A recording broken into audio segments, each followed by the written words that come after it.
Kimono and J matched a 37-year-old record. Former world champion Nozomi Okuhara rolled back the years on home soil, and Pearly and Thinaah continued their amazing 2025 season.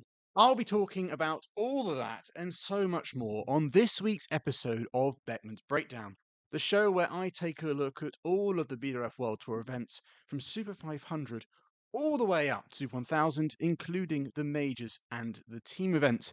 This week was the Kumamoto Masters Super 500, the second last Super 500 of this year's World Tour. So, naturally, with the World Tour finals closely coming up and still some spots up for grabs, there was a lot of players on the hunt for some key points.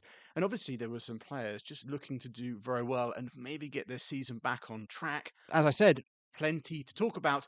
But before I begin, as usual, guys, here to shamelessly plug my merchandise. I'm actually currently wearing a hoodie that can't be bought.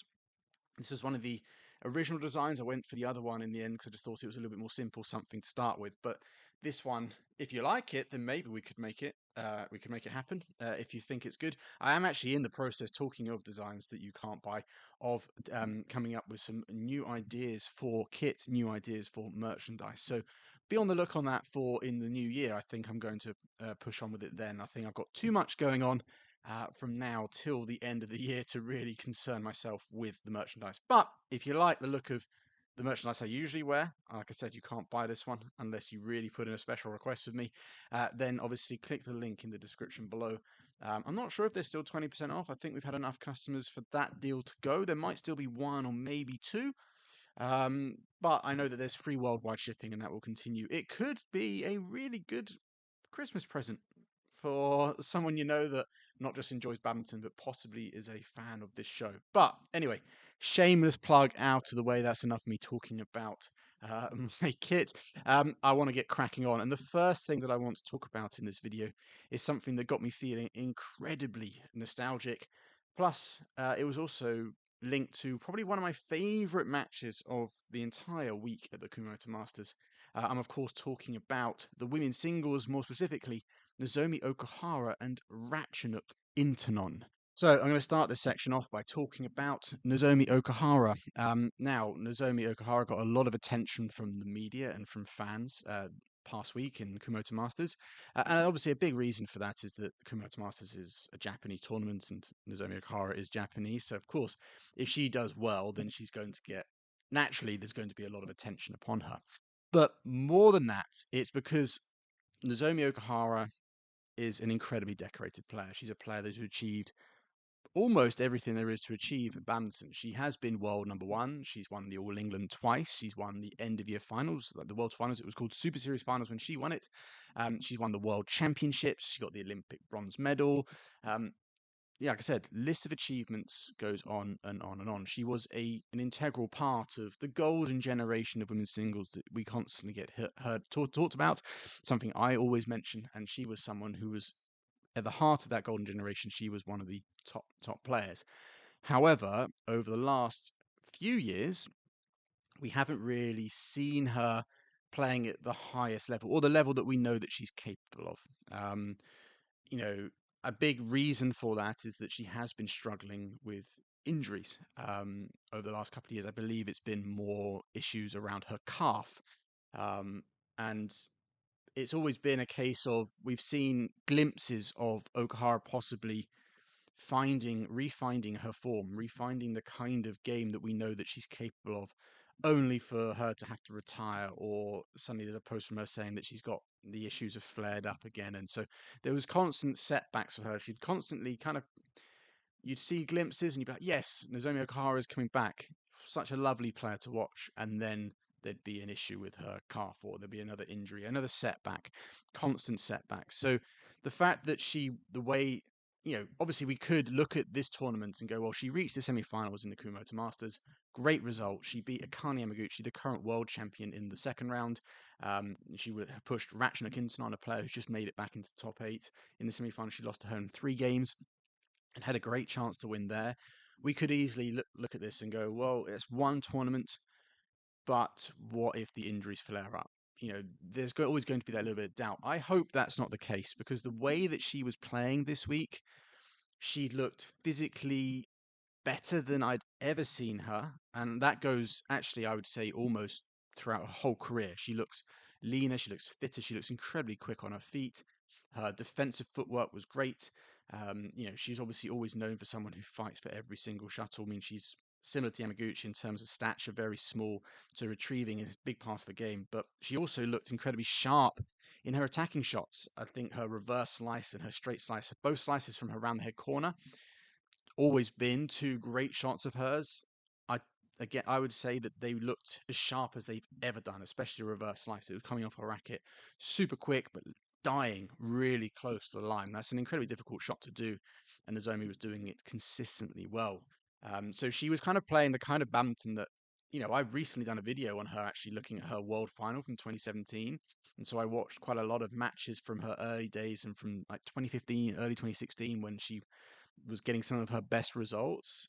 And I would say what she did really well there was she kind of blended her defense with her attack, and it was looking really sharp. What I saw of her this week in Kumamoto Masters was similar, if not possibly better. Because I don't remember how old she is. She's probably 29 years old. I think she's a year older than Akane Yamaguchi, so she's not crazy old.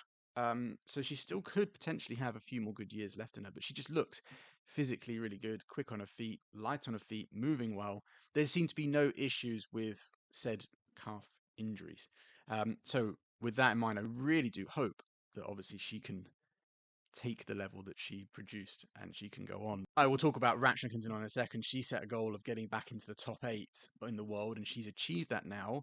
Maybe next year it could be the turn of Nozomi Okuhara to get herself back into the top 10 or the top 8. And I think watching the way that she played throughout this week in Kumamoto, definitely is possible. Definitely 100% possible. Be interesting to see. I think she's playing this week in Australia, a tournament that she has had some good success in. In fact, I think before she won the World Championships 2017, she was having a bit of a tough time again with injuries, actually. And the last tournament for the Worlds that she actually went and won and gave her lots of confidence was the Australia Open. So it's going to give her good memories, that place, that tournament. So maybe she can build on the semi-final and we can see. I could be talking about her again next week. I really do hope that I can. Now, the last thing I'll say about Nozomi as a person before we get into kind of her match versus Ratchanok Intanon, her semi-final, which I'm sure you all want to hear my thoughts on, is that another reason why she got a lot of attention is, like I said, with the injury setback she's had. But for me, that is a theme throughout Nozomi Okuhara's entire career. She won the World Junior title in 2012, and then in 2013 in the Malaysia Open, she injured her knee against Sina Nehwal and had to withdraw, and that injury actually required surgery, so that put her out for a little bit. Then she came back, had a really good season. 2014, 2015, 2016, doing really well. Got the Olympic bronze medal. I know that she was a bit disappointed that she couldn't have done it better in that semi-final against Sindhu. But at the tail end of 2016, she started to have issues with her shoulder, which really knocked her in the early stage of 2017, but came back from that, like I said, to win the world title in 2017 with one of the best finals I think we've ever seen of women's singles. And then, like I said, she tried to go on. She was really motivated to try and obviously lift the Olympic crown in Tokyo. But that didn't happen. And then obviously since then, I think she's been really struggling with the injuries to her calf, and that's what brings us today. So Nozomi Okuhara is not just a fighter on court, but off court too. She hasn't given up. And what makes it actually even more special is that I think over the last year or two, she's actually started to play much more of the lower level tournaments, the Super 300s, even the Super 100s. And actually, before this Kumamoto Masters, she played 3 Super 100s and won them. So I thought, for someone who's achieved, like I said, everything, world number one, all those kind of accolades, to go, do you know what? I'm not going to give up. She could have easily just gone, oh, this injury keeps coming, keeps coming. Maybe it's time for me to call it a day. But she's persisted. She dropped down the levels to allow her to get more confidence. And you could see that. I mean, in the early rounds, I know she beat Yamaguchi in the second round, but she had a tough first round. I think it was against Pitchamon or Patniput, another young talent from Thailand. And I wouldn't say that she was flying around the court looking really positive. She kind of, if you watch her matches as she goes on in the Kumamoto Masters, she was growing in confidence. But those wins at the Super 100s definitely gave her that good foundation. And yeah, so it's just a really lovely story if you actually look into Okuhara's story. and all those kind of things. The thing that she's been through the last few years, what she's done, kind of the humility to bring herself down to those lower levels, and hopefully, really fingers crossed, that the result we saw this week in Kumamoto Masters is just the beginning of a Nozomi Okuhara resurgence. I know a lot of people would love to see her make a comeback because she, like I said, she's a player from the golden generation. And there's still a few floating about. Another one, obviously, is the player that she played in the semi-finals, Ratchanok Intanon. And those two had an absolutely, like, it was their semi-final was just really lovely to watch. You know, two players, they've got completely different styles because they've got different builds, but technically two of the best badminton players I've seen technically on a badminton court. You know, there's from that golden generation, there's loads that you could argue could have the best technique, but Okuhara and Intanon have got beautiful technique. So when they're both playing, they were both playing really good badminton this week. What it brings, what it makes, what it creates is a fantastic match, and that's what they did in the semi-final. I do think that Nozomi Okuhara had a really good chance to actually win. She had a huge lead in the first game. She was playing so fast, so quick. And that's something that Ratchanok does struggle with because her movement, her weak area is definitely more her defense and especially the shots which come land in front of her. She's not super comfortable at moving the long diagonals or having to get down low in front. And that's an area that Okuhara, like I talked about with that reverse slice, and she's got other slices and drop shots, and she can also punch a clear really well. So that big court kind of attack is something that Ratchanok doesn't tend to do too well against, and it was something that was exposed in the first game. But for whatever reason, Okuhara, Ratchanok was able to get herself in to the game. She was obviously able to kind of claw back that deficit and was able to take the first game, and that was quite decisive. Now, for Ratchanok, I think she actually did that earlier in the tournament against Zhang Beiwen in the third game, so maybe she had the belief that even if the scoreline, I can't remember what it was something probably like, I think it might have been 19-12 or 18-12 or something. But Ratchanok, like I said, was able to do it early in tournaments, and in that first game, she was able to rattle off 9 straight points. And I've wrote in my notes here, it was a mixture of errors from Okuhara, but also good Ratchanok play. In the second game, this is why I think obviously Okuhara had a good chance to win, is that the second game was all Okuhara. She kind of didn't let that, right, it could have easily been like, oh God, I've just thrown away that lead. But no, she came back, refocused, and played more of the fast stuff. But that in the second game didn't quite didn't let Ratchanok back in. In the third, it seemed to me at the beginning that Okuhara was going to kind of maybe have another, was able to pull away again. It started like she was in control, and it didn't seem that Ratchanok had many answers. She was just one step behind, wasn't able to dictate. But I think the pace, I think having not played at this level for a while, you could see a little bit of. I spoke about how Okuhara's physicality looked stronger, looked better. She definitely did.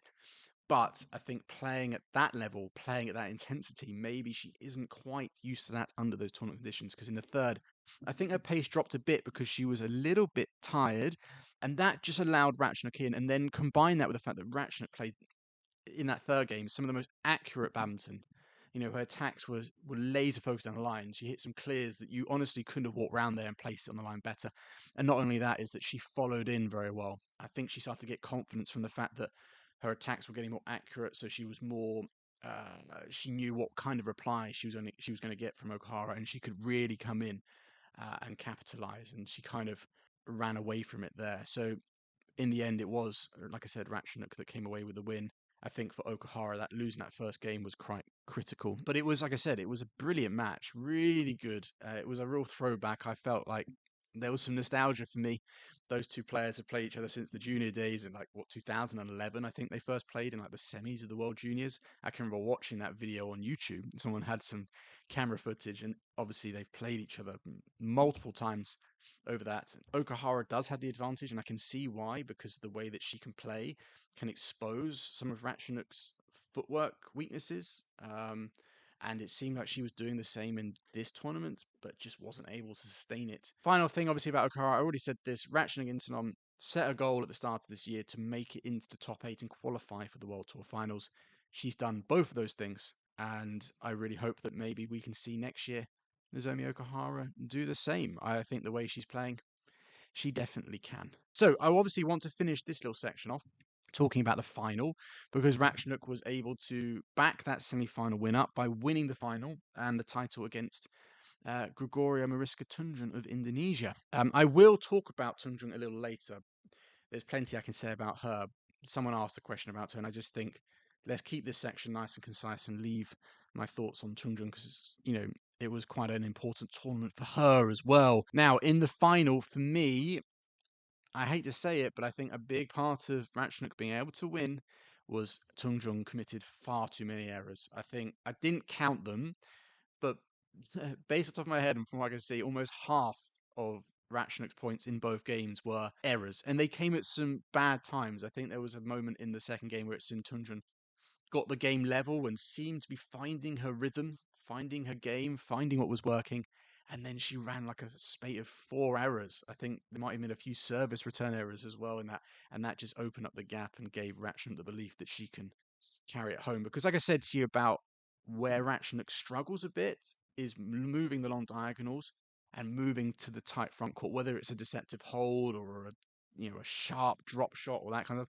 Those are the kind of shots that Ratchanok does struggle with, and they're the kind of shots that Tunjung can play very, very well. But she just wasn't able to do them consistently, and I also think Tunjung wasn't able to link her shots together as well as, say, Ratchanok was. I said about what she did against Okuhara, where she'd attack and she'd follow it really well. She did more of that in the final, and that's something that Tunjung wasn't doing. I think there's a big reason as to why Tunjung couldn't, and that is that this year she's been really struggling with illness. She's had vertigo, and it seemed early this year that she was getting over it, and then it's kind of flared up again. She was supposed to be at the BXL event, but had to withdraw due to illness. So she's had a bit of a rough time of it. So I understand why her shots and everything weren't flowing as well as they could have done. So yeah, no, a great win for Ratchanok Intanon. And also, like I said, she's confirmed her spot. It should, I think, this week's rankings. I'm filming this on Monday. So tomorrow when the new rankings come out, she'll be in the top 8. So she's ticked that goal. And I know that she was quite keen to qualify for the World Tour Finals and even admitted that she was doing the mathematical calculations as the week went on. And I think this win secured her spot at the World Tour Finals as well. So be interesting. I think she is supposed to be playing the Australia Open, which whether she will actually withdraw and go, right, let's give myself a little bit, maybe rather than playing that week, take that week as a rest, and then obviously prepare for the World Tour Finals. And sticking with singles is Kodai Naraoka. He was able to win the tournament. It was an all-Japanese final. He beat Kenta Nishimoto in the final. So what a great day for Japanese badminton in that respect. Now, for me, all I'm going to say, and I did a Instagram post on this, is Kodai-san, can we see you playing the way you did at Kumamoto Masters more often, please? You were a man on a mission this week, and the attacking badminton, the speed that Naraoka was playing at was ridiculous. As in, like, Kodai's always been capable of this. I mean, the guy's got cars for days. He's just built, and I can remember the junior days, he was always someone that could drag matches out and could run you, but had insanely good, sharp skills, but really quick on his feet. Like, he could play really, really fast and very attacking badminton, but we just haven't really seen much of it. We've seen glimpses here and there, and I've done videos where I've gone, is this it? Maybe this tournament again is another one of those flash in the pans. For whatever reason, he decided this week to be more attacking. But I'm sure he doesn't watch these videos, but I'm sure I'm not alone in imploring him that we want to see more of this, because I've always compared Kodai to Yamaguchi. So like he's the men's singles version of Akane Yamaguchi. Quite short in stature, very good retrieval skills. Even like the way they play is quite natural and fluid, and just really really nice to watch. And has got great touch and great ability to retrieve. But you can't win consistently by playing that way. And that's what Yamaguchi, when she went for a good period and what she's been doing recently, when she won her back-to-back world titles, her All England titles, and when she's obviously this year won the world title again, it's been her attacking play layered into that retrieval skills and her ability to play fast and creatively and proactively. That's what's always given Akane Yamaguchi her best results. And I think the same is for Naraoka. In fact, even more important in men's singles. I think the days of the long drawn out rallies and all that kind of stuff, it just isn't conducive of consistently good results, because you're just going to end up tiring yourself out. And sometimes we've actually seen that happen from Naraoka quite a lot. So yeah, it was really good to see the way that he was playing in this tournament. It was just his skills were on full display. His ability to what he can do variety wise from the front of the court. When I watched him live at the Badminton Excel event, I really got a better kind of idea of it. It was when you see it live, you can see all the little subtle reverse slices and all this stuff.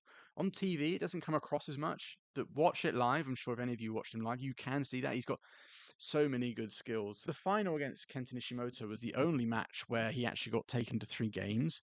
And actually, I think this is where there's going to be a fine line for Naraoka in terms of his attacking style. In every match up until that final, he almost blasted players off the court, not by like brute force, but just pure speed. No one could keep up with him. They just were not able to keep with the speed. If they played to net, he was there early. If they lifted it, he would like attack it and then he'd from nowhere cross it. And it's like a whirling dervish on that court. And the players just simply couldn't handle it. Against Nishimoto, that's the way it went. The first game, it was exactly like that. And I was like, okay, here we go. It's going to be another 2-game easy win for Kodai Naraoka. I just don't think Nishimoto could maintain. I don't think he had the speed to keep up with him. And Naraoka looked insanely focused. He was fist pumping, all this kind of stuff. But in the second, I think Nishimoto was a little bit more prepared for it. And I think Naraoka almost attacked too much. And it lost a little bit of its potency. He wasn't attacking with as much variety. He was attacking a bit obviously, a bit flat, and Nishimoto was able to twist and turn Naraoka and get him playing a little bit low. Obviously, Naraoka's fast enough to kind of collect those shots, but he's then Nishimoto from those situations. If he can defend a little bit easier, then he's not having to work as hard, and he can control Naraoka. And you could kind of see Naraoka's like tempo completely drop. He just, whether it was a little bit of fatigue, probably, but Nishimoto, I think because Naraoka was a little bit too gun-ho, and Nishimoto possibly, obviously knows Naraoka probably better than others, was a bit more not as surprised by certain shots.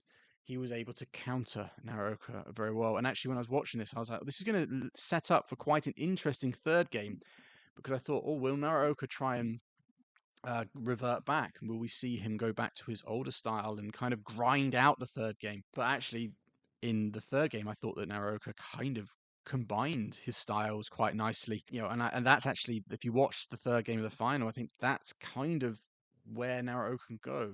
I think against lesser opponents, players that maybe aren't as defensively as good or can't live with his speed, he could blast them off the court. But against obviously the better players, the top ones, your Shiuchis, your Kunderbuts, Antonsons, all those kind of players that not only can match it, but are quite good in the counter game. I think the way that Naraoka played in the third is actually kind of the style that I think he should try to use a little bit more often. There were some odd rallies where he would try to do the longer rallies, but I think there was a kind of decision behind that. It was kind of to take away the legs of Nishimoto, because I would notice that he would do like a longer rally, a really long, grueling rally, not super slow, but long. And then like the next rally or two, he'd go into attack again.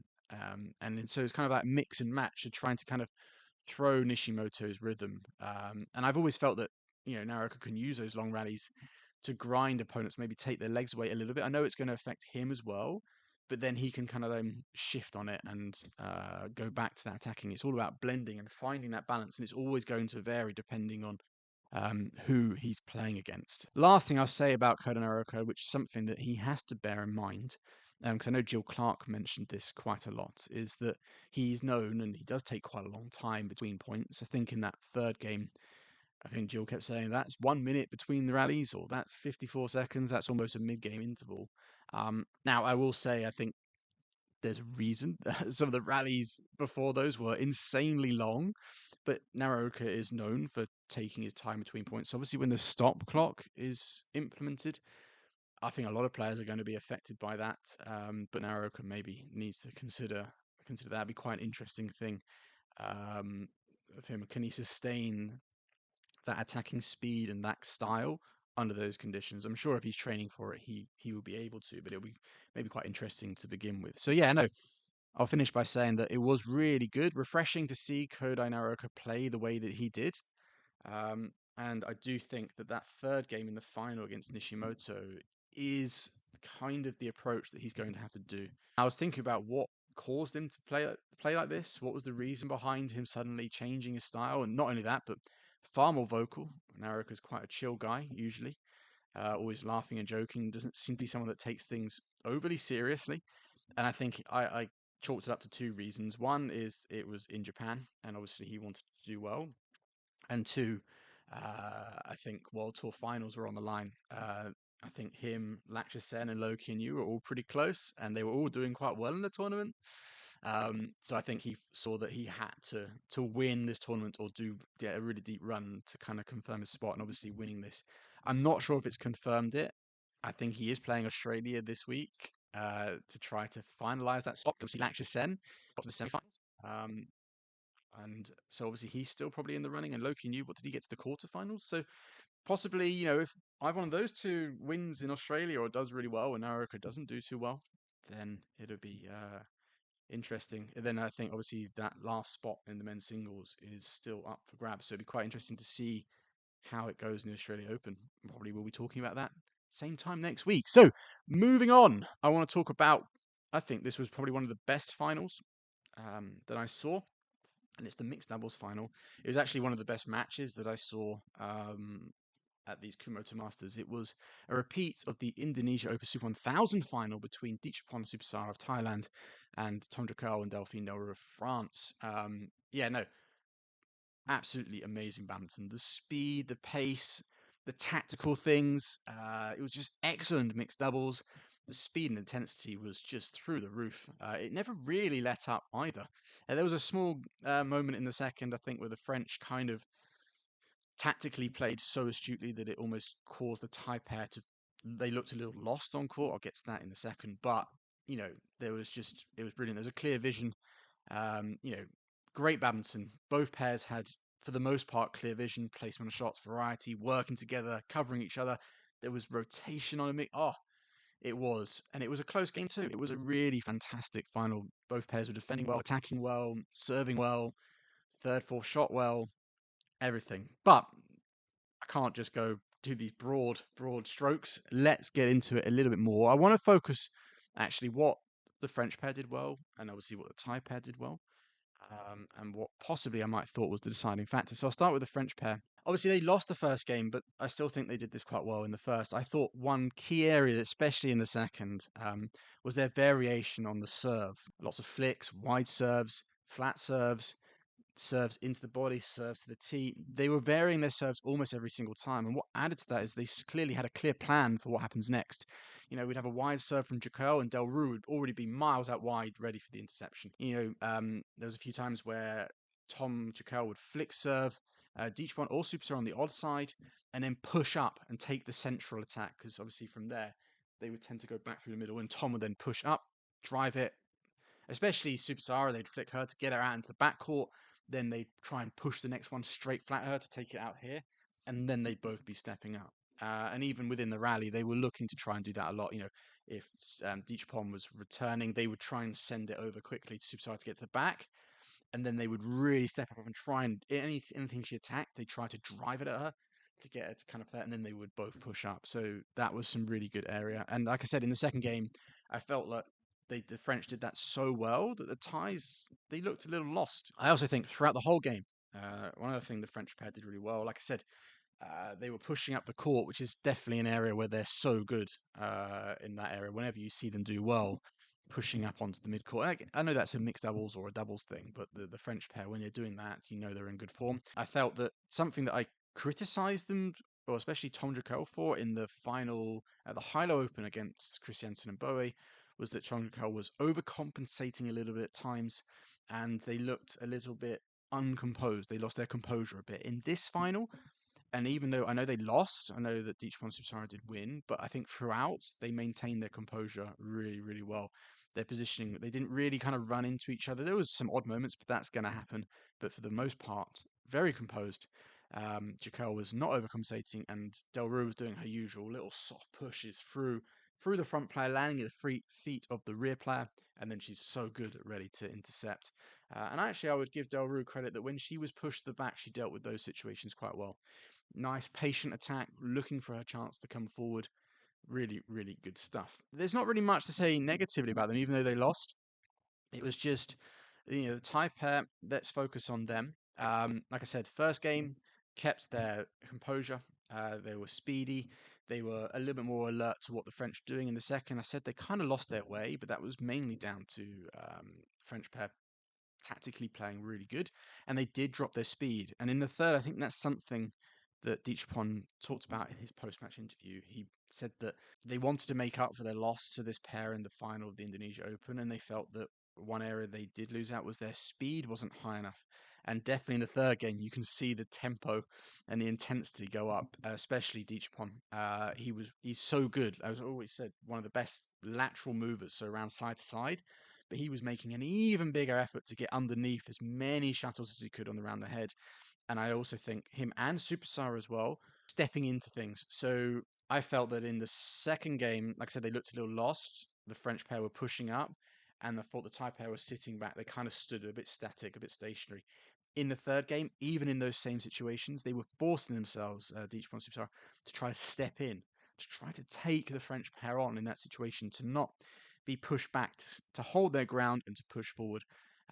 And that's what led to some of those brilliant rallies, because both pairs were trying to do that, and it was almost like a boom, boom, boom, kind of a real battle in that situation. So yeah, I think like Deechapon said, it did come down to the fact that just their intensity and their speed did go up in that third game, and then it just comes down to who can make slightly less errors, who can get a bit of luck here or there. It just those kind of things. There really wasn't much to tell between the pairs, but it was Deechapon and Supersara who came out on top. And I did find it quite funny at the end that Deechapon got down and did some push-ups, because that guy has been playing a lot of badminton, because he played with a new, I think, a 16-year-old guy, some Wedler is his surname, and they played the men's doubles. I don't know why this has happened, but I also saw that they played a 300 or something, or 100 the week before, a lower tournament where most players that are like the level of Deechapon are like resting and maybe recuperating or doing a little bit of training. He's just like, nah, I'm gonna go play another tournament. Trying to complete all the side quests. So the guy is a straight up beast. And yeah, no. But in all honesty, both pairs, sorry, played really, really well. Both pairs were trying to implement their own style, and it was a real clash between it. And it was just producing some of the best badminton. If you've got time and you haven't seen that final, highly, highly recommend it. It is absolutely brilliant. Really, really good stuff. So moving on, I'm going to talk about the women's doubles. That is Pearly Tan and Tina Murtharan were able to win. They reached their seventh final this year, and they won in Kumamoto Masters. So it was their third title. It has been an absolutely fantastic 2025 for them. They are currently atop the World Tour rankings, not the world rankings. I think they're still world number twos, but I think the way they're going, and the fact that Lu Xingxu and Tanning, the pair at number one, are taking a little bit of time off, maybe that gap can be closed. But they are atop the World Tour rankings. The rankings that are used to determine who goes to the World Tour finals. They are number one in that, just showing how great a year they had, how consistent they had. I did follow them loosely in the early rounds, but I did watch their semi-final and final against the two Japanese pairs. In the semi-final, they played against Fukushima and Matsumoto, and in the final, they played against Rin Iwanaga and Ki Nakanishi. So for me, I haven't made detailed notes because there's only a couple of key things. So in their semi-final, the difference between the semi-final and the final, the big difference for me was Pearly Tan. In the semi-final, she was very energetic, her usual self. But in the final, she looked tired. I'm not sure if she was tired. I know that the European leg of tournaments, I think I saw a post from her saying, you know, it was quite tough, quite brutal. They were exhausted. We know that they've had some taping, both of them, so they've got some injury issues as well. So I think the fact they were able to win this tournament under those conditions is definitely something that should be given a lot of credit. But maybe just after that semi-final, because it was a tough semi-final. I wouldn't say it was an absolutely crazy semi-final, but definitely Pearly Tan looked more static, more tired, and I was a little bit surprised that Iwanaga and Nakanishi weren't able to capitalize on that, because their semi-final performance against Kim Hee-young and Kong Hee-young was really, really good. Iwanaga was rear court, was varied, was was powerful, was setting up Nakanishi, who was playing brilliantly in the net. She was doing so many of these 1, 2, 3 kind of stuff. She couldn't get through her. Once she got on top of the net, she was winning it. And like I said, they were using that soft defense and placement defense. But in the final, I didn't really see much there. Even Naga Nakanishi weren't able to kind of play their game, even though it was possible for them. They almost kind of because I said, the Malaysians definitely, if you watch their semi and their final, the energy level from Pearly was definitely a little bit lower. So naturally, they played a little bit slower, and it looked like they were just really trying to get through it.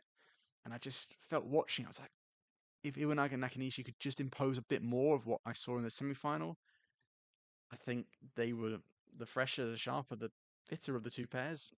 I think they should have done more with that. But you have to give credit to Pearly Tan and Tina Ruthven. They will, I think, almost in a way, they kind of conserved their energy, and then when it got to the end of both games, they kind of put in a bit of a shift to kind of close it out. But I do think, in all honesty, I think the Japanese lost that match by the way they approached it more than the Malaysians won it. That's how it came across to me. But still, great win from Pearly and Thinaah. Shows just how much of a fighting pair they are. We always know they give absolutely everything they've got, regardless of what that potential is, whether they're tired and they can only give so much, they always give everything. And like I said at the start, what a year it has been for them. And it was good to see, because I did actually have some notes, because I saw they were supposed to play in Australia, and I was like, I'm not sure that's a good idea. They should take that off. They should rest and recover for the World Tour Finals, because clearly they're not 100%. And I saw a post from someone saying that they have withdrawn, and it's because they're going to focus on the SEA Games, which I didn't know they were playing, and the World Tour Finals. I think more of the focus really should be on those World Tour Finals. I know the SEA Games is for country and obviously individual as well, but obviously it has that, so they're obviously quite keen. They'll want to do well. But the World Tour Finals obviously a big event that they'll want to do well in and kind of finish off their great year on a high, which they're more than capable of. But the only way they're going to do it is by not traveling to Australia. I think they should take this week to kind of rest and recover, do some light training, and then after that come back and get themselves ready for their two events. So good, whoever was in charge of that decision. Good decision, I think. Last section before we get to your Q&As, your fabulous questions, is I want to obviously talk about Kim Won-ho and Seung Jae, because yet again, for the 10th time this year, they were able to win a tournament together. They were to win the Kumamoto Masters. That actually equals, I didn't know this, but it equals a 37-year-old record held by the Chinese men's doubles pair of Li Yongbo and Tianbing Yi, who in 1988 also won 10 titles. Now, I know most people do think of Kento Momota in, was it 2019, won 10 titles a year, and that's seen as the most titles won by anyone, any pair or player. But actually, I said Li Yongbo and Tianbing Yi were able to do this in 1988. Although, technically, do we count one of those titles was an Olympic test event held in Korea in the 1988 Olympics. It wasn't a full tournament. I know a number of good pairs were playing. It's not like they were the only good pair playing, but it wasn't a full event. Do we count that or not? It doesn't really matter. It's technically counted under BWF, I guess. So, Kim Won-ho and Seung Jae have matched that record. And actually, Seung Jae actually has beaten it, because he also won a tournament. I think it was the Thailand Masters or one of the Thailand tournaments with Jin Yong earlier this year. So Seung Jae has won 11 tournaments this year. That is a record. But as a pair, Kim Won-ho and Seung Jae have a chance, obviously, as a pair to win 11 tournaments, because obviously they're going to go to the World Tour Finals. And obviously they've qualified for that, obviously.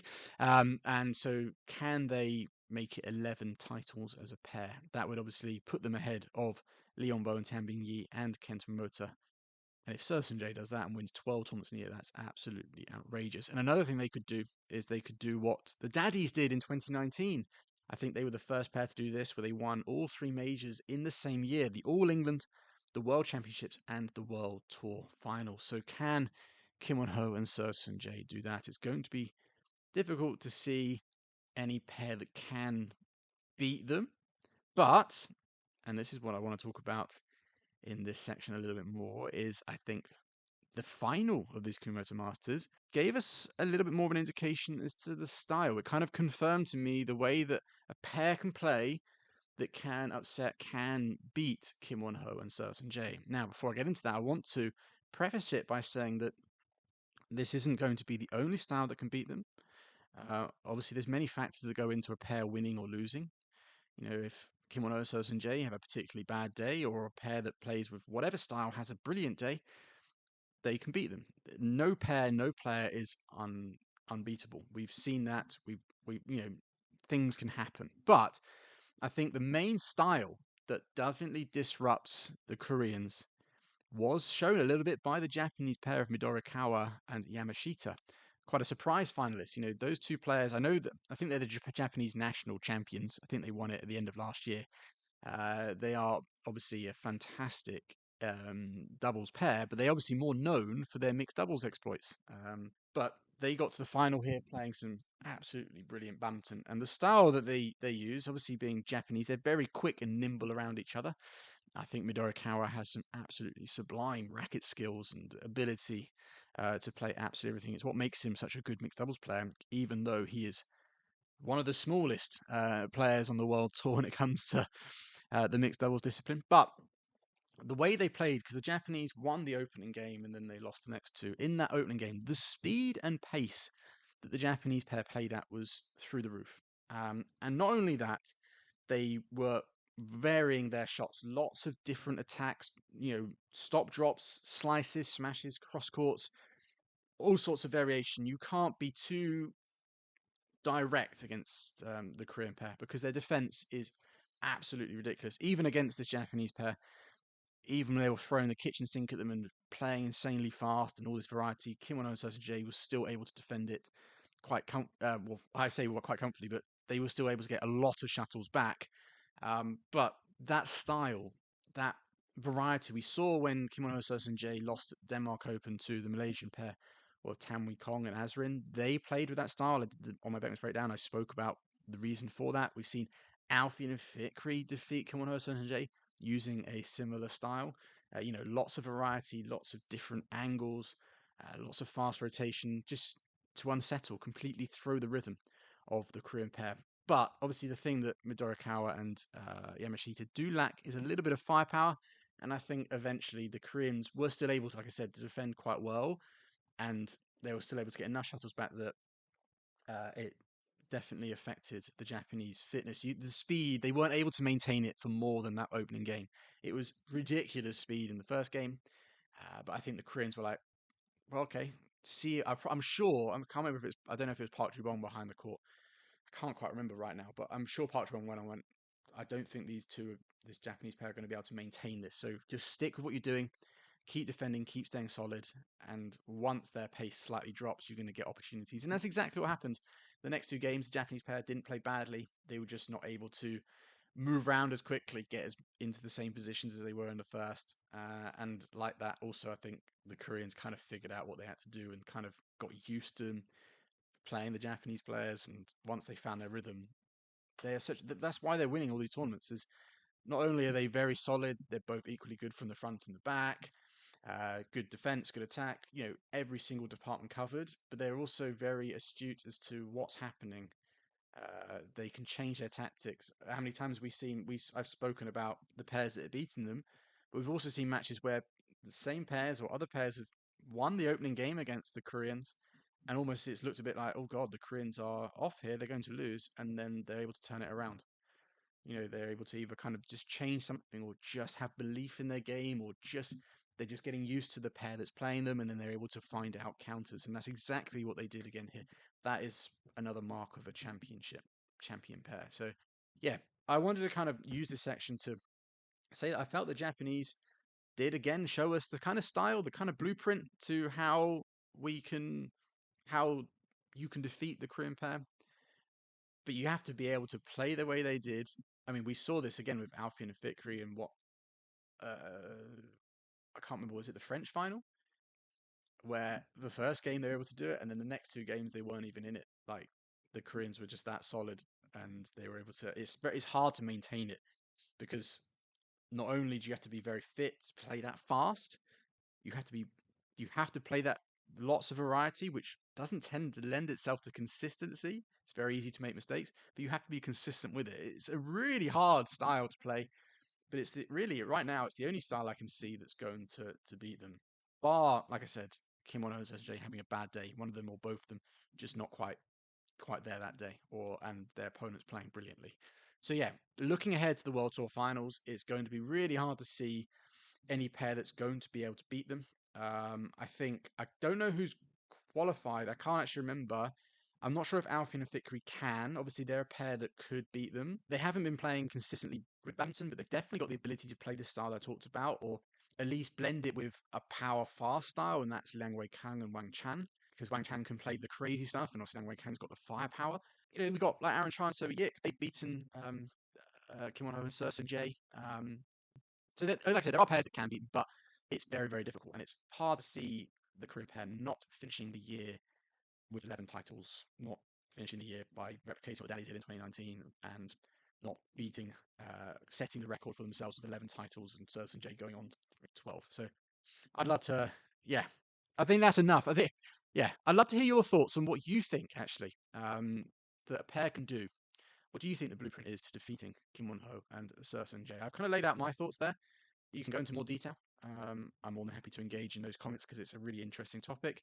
I do think, like I'll repeat myself one more time, Midorikawa and Yamashita did show that they are capable. That they showed kind of a bit of the blueprint, but they also showed that it's hard to do it consistently and to do it over the course of a full game. You can do it for one game, but can you do it for two, if not three?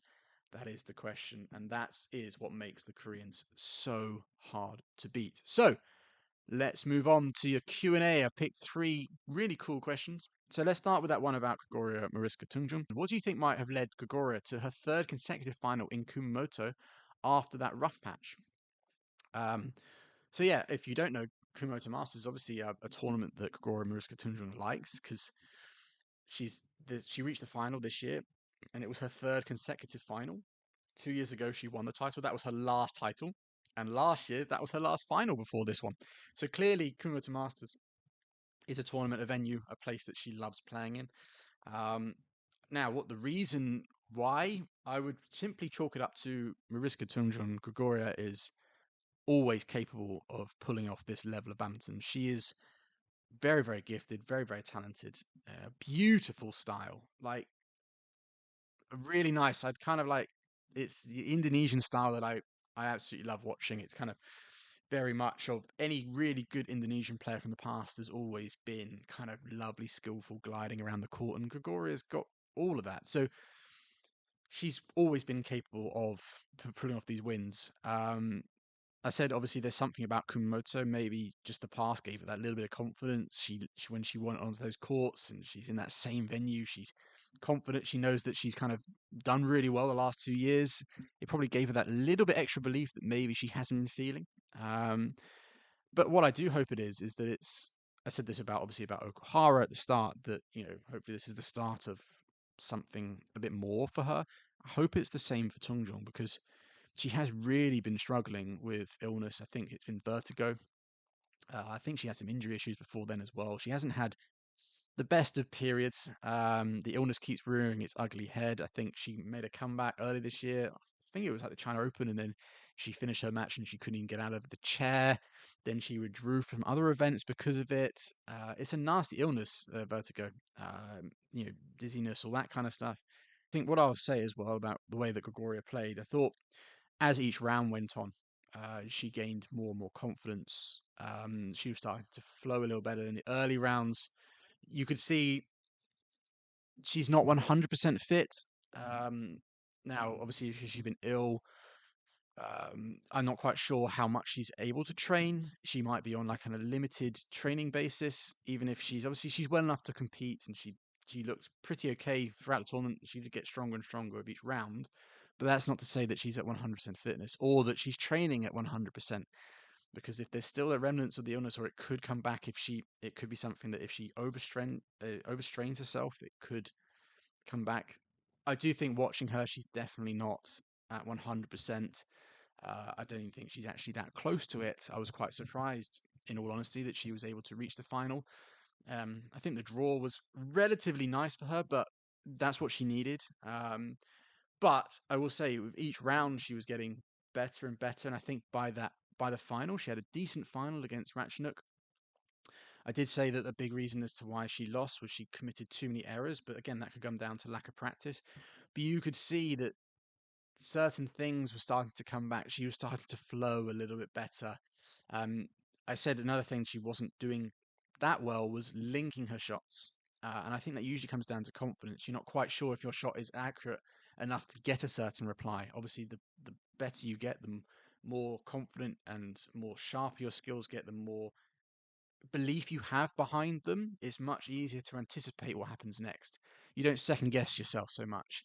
And I did start to see a little bit of that fade in that final and in other rounds. You kind of usually in her matches towards the end, you start to see her get into a bit more of a flow, and you start to see that. So that's a good sign for her. Um, Now I know I'm not really answering the question of what do you think might have led to her um, doing this, but I just wanted to use this question as an opportunity to talk about Kogoro Tunjung because it's really good to see her getting back into a final.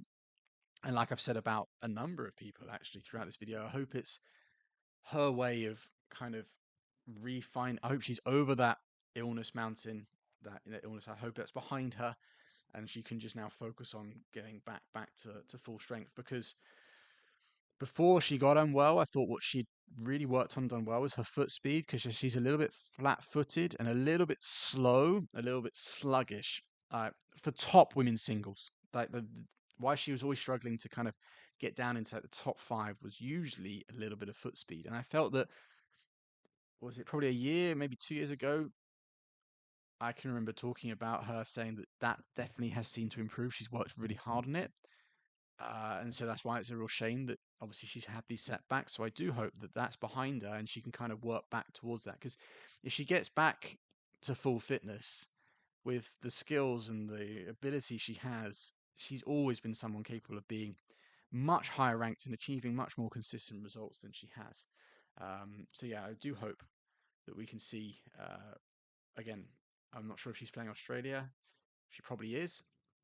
I hope that she's able to complete that tournament with no issues and then can take the time off and build towards the 2026 season. So, yeah, I'm not sure if I actually answered your question there, but I wanted to just talk about Tunjung. So, next question. Where does Korean mixed doubles go from here? They've cannibalized their previously top pairs to develop their men's doubles and women's doubles partnerships, but now face a sore lack of top quality pairs, even more so with Cha Yu-jung retiring. Who are the youngsters coming up in the world who could take the next Olympic cycle by storm? I'm assuming that second question is about Korean mixed doubles pairs. Yeah, no, I would completely agree with you there. I know it's something that Park Ju-bong has. I've seen a few reports of him being a little bit concerned with Korean mixed doubles at this point in time. I think it was off the back of Cha Yu-jung retiring. Now, I think one of the reasons why she retired is because the team selections. Obviously, Korea has a national competition or there's like selection trials, and they don't have it for mixed doubles. They have it for obviously the singles and the doubles events. Mixed doubles for Cha Yu-jung, she'd have to do it through the women's doubles, and she felt she couldn't do it, or she didn't want to, or whatever. I'm surprised that that's not something that Korea are looking to change because mixed doubles is so different to men's doubles and women's doubles. It's been that way for a while. It's become its own discipline with its own specialized players. I'm surprised Korea haven't allowed for um, players to kind of do trials to get into the team through that means. I know Korea have got a rich history of, you can go back through every single generation, even back to when Park Ju-bong was playing, that all their top men's and women's doubles players tended to, especially at the start of their career, they played both. Seo Seung-jae and Kim Won-ho. They're now the best pair of men's doubles, only focusing on that. But for a long time, they played both events. Kim Dong-moon did the same, Park Ju-bong did the same, Lee Yong-dae did the same. They obviously had periods where they focused on one, especially your Lee Yong-dae era onwards. But for a lot of times, their top players did do both disciplines. So I'm surprised it's not something that maybe with Park Ju-bong coming in, he might want to look to change. And with Kim Dong-moon as the chairman, maybe they're going to try and work together. I don't know the reason why that's the case, or whether Park Ju-bong and Kim Dong-moon are looking to change that. I'm sure they want to. I know that Park Ju-bong he won't want them to be weak in the mixed doubles. He'll want to build that up. How he does that, I'm not quite sure. What I will say is Korea for the first time since Leongdae in 2006, was it 2006 or 7? 2006, sorry. They did have a pair in the World Juniors that won the title. And I got their name here. Lee Hyung-woo and Chong Hee-in. They were the first Korean World Junior champions in the mixed doubles since Leongdae, and Yoo Hyun-young in 2006. Yeah, it was 2006. So obviously that's a pair that they won the World Junior title. That's clearly they've got some ability. I'm not quite sure whether they also do men's and women's doubles and whether they could get pushed into those disciplines or spread across both. I don't know. Obviously, you've got Lee Jong-min, who's only 19. He could get put into two, but it's whether they want them to focus on the men's doubles or the mixed doubles. He obviously won the Korea Masters with Wang Chan recently. He was the partner for Cha Yu-jung, but she's retired, so maybe they want to push him into the men's doubles. I don't quite know. Jung Na-yeon, the partner for Kim Won-ho, she's probably, or former partner for Kim Won-ho, sorry, the Olympic silver medalist. She won the Korea Masters with someone new. I can't remember his name. I wasn't too blown away by his level, but Jung Na-yeon is someone they could definitely use into the mixed doubles. Again, I think Korea have got enough decent quality in male doubles players and women's female doubles players that they could create some decent mixed pairs. And obviously, this World Junior pair, they could be pushed up. Lee Jong Min is an uncertainty for me whether he'll go into either. I think as a junior, he was more boys doubles, so he'd probably want to get pushed into men's doubles. But yeah, no, I think it's definitely going to be something that Park Ju-bong is definitely going to be keeping an eye on. There's no way that he's going to allow Korea to not have a strong, mixed doubles pairing. Not just for the fact that in Sudirman Cup you need it, and without it, they're not going to. They're going to struggle, especially their men's singles department, a little bit down, and also just in general, they're going to want to have pairs that can. He's going to want to have pairs that compete and can win titles across all 5 disciplines. So yeah, no, it's definitely something that I can imagine they're going to try to rectify. One thing I will say is at the same time as Kumamoto Masters in Europe was the Irish Open, an international challenge tournament. I played it a couple of times actually. And what was interesting is I saw a young Korean team being sent. Now, the reason I think this is interesting is that when Park Ju-bong took over Japan, he sent a lot of his, players that come just out of juniors or their B teams or whatever, sent them to a lot of the European tournaments. I can remember seeing a lot of Japanese players playing the EBU tournaments, whether it's the Irish Open that we're seeing, the Scottish Open, or tournaments all over Europe, and it gained them a lot of experience and helped them develop as players. And so it's interesting to see that Korea are doing the same. I'm not sure they were doing that before. I don't recall, maybe at odd times, maybe some bigger like tournaments in Europe, but not the international challenge. I think Park Ju-bong's maybe trying to implement some of the things that he saw worked for him with Japan, with Korea. And the reason I think that could be good is that it could give opportunities to find some mixed pairs, give them some more exposure, and help them kind of come on. So yes, at the moment, Korean mixed doubles has been sidelined. Whether you see that as a good idea, because obviously their men's and women's doubles pairs are doing really well, it could be seen as a good thing. But obviously, it can't be a long-term solution. They're going to need to find some players to kind of get in there and pick up the mantle. But they have got some, like I said, there are definitely some good young players that I think could step in. Um, and I don't know how long it's going to take, but I have faith that we're going to see another one or two Korean mixed pairs back into the top in the world in the near future, most certainly. Talking of mix, last question. My thoughts on Japan's new mixed pairings of Koga and Saito, Midorikawa and Matsuyama. Now, obviously, at the Kumamoto Masters, we saw Koga play with Matsutomo, which was quite an interesting pairing. A nice little throwback. It was good to see Koga, a bit of Koga core. I know he's very, very popular. For his entertaining style, his antics, all that kind of stuff. And they got to the semi-finals. It was a really good tournament for them. Koga was pulling off some of his no-look shots and all this kind of thing. It was entertaining. What are my thoughts on these new pairings? In all honesty, I'm not really too sure. I'm quite excited I'm not so sure about Koga Saito. I mean, obviously Koga is a really talented badminton player. I'm not sure what his desire is because I'm pretty sure he left the national team. So whether he's already decided to come back, I don't know. Or I know it could be a club pairing. I really don't know everything. I'm sure some people in the comments can kind of fill in some of the details. But Midorikawa and Matsuyama, that's an interesting combination for me. Obviously, people have seen with Nami Matsuyama and Shida splitting because Matsuyama wants to focus on mixed.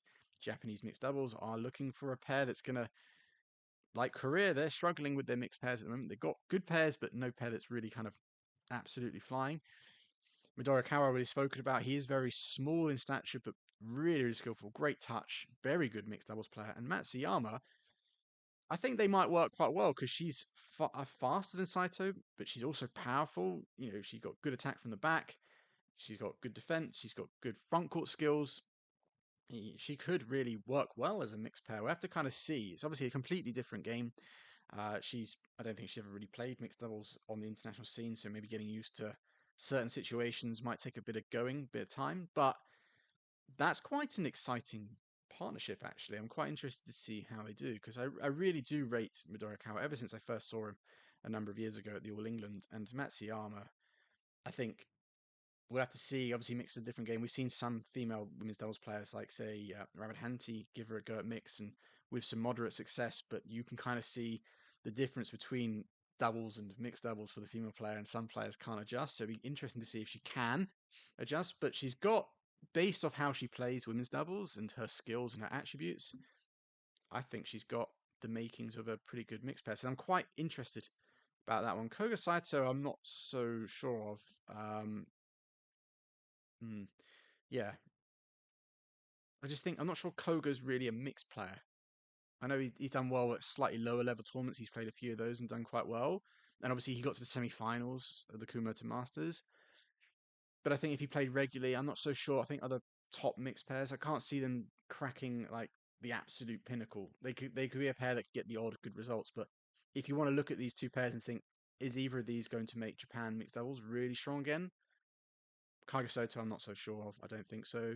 But Midorikawa Matsuyama, that's for me is a possibility. So again, I'll end by saying, what are your thoughts on these two potential mixed doubles pairs? So with that, guys, I'm going to end this video. Thank you ever so much for watching. As always, if you've got any comments, your own thoughts, additional context, you agree, disagree, all those usual things, get in the comments below.